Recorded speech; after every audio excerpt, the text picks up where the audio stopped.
ভারী বৃষ্টিতে জলাবদ্ধতা সৃষ্টি হয়েছে বাগেরহাট শহরে। চরম দুর্ভোগে পড়েছেন এলাকাবাসী। আরও জানাতে বাগেরহাট থেকে যোগ দিচ্ছেন আরিফুল ইসলাম।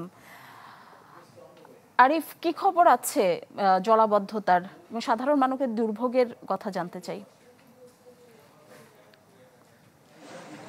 নিশি, এই 12-13 দিন ধরে কিন্তু সারা দেশের মতো বাগেরহাটেও কিন্তু আসলে কখনো হালকা কখনো ভারী বৃষ্টি আমরা দেখতে পাচ্ছি।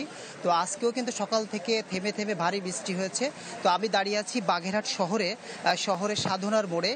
তো রাহাতের মোড় সহ আরও বিভিন্ন যে এলাকা আছে, শালতলার মোড়, খাদ্দার, দশানি, নাগেরবাজার, বাসাবাটি, হরিণখানা এবং শহরতলিতেও কিন্তু এই জলাবদ্ধতা আসলে সৃষ্টি হচ্ছে। এর প্রধান কারণ আমরা দেখেছি এবং আমরা এখানে যারা এলাকাবাসী তাদের সাথে আমরা কথা বলেছি যে এখানে যে ড্রেনেজ ব্যবস্থা আছে সেটা আসলে অত্যন্ত সংকীর্ণ।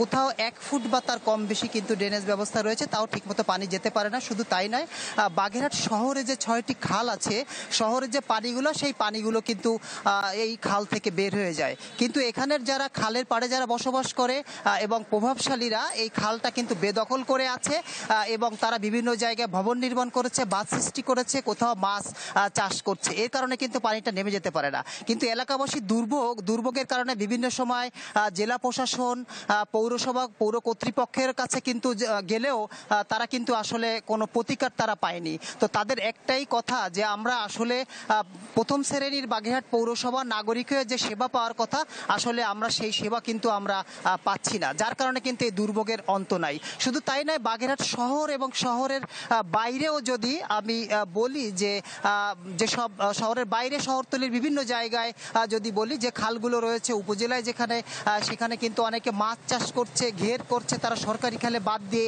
কোথাও সামান্য একটু ড্রেন রেখেছে যেখান থেকে আসলে পানিটা ঠিকমতো নিষ্কাশন হতে পারে না, যার কারণে কিন্তু শহরতলির এবং সদরের বিভিন্ন উপজেলায় কিন্তু আসলে জলাবদ্ধতা সৃষ্টি হয়েছে। শুধু তাই না, এখানে আমি কথা বলেছি, এখানে সাধারণ নিম্ন আয়ের মানুষ যারা আছে, রিক্সা ভ্যান যারা সারে, তাদের দোকানেও কিন্তু পানি উঠে গেছে। তো তারাও কিন্তু আসলে কাজ করতে পারছে না। এখানে আমি এসে কথা বলতে যেটা জানতে পেরেছি, তো এই জলাবদ্ধতা নিরসন না হলে কিন্তু আসলে মানুষের এই দুর্ভোগ কমবে না। এটাই ছিল বাগেরহাট শহর থেকে সর্বশেষ। অনেক ধন্যবাদ আরিফুল ইসলাম। দর্শক দেখছিলেন বাগেরহাট থেকে জলাবদ্ধতার সবশেষ খবর জানাচ্ছিলেন আরিফুল ইসলাম।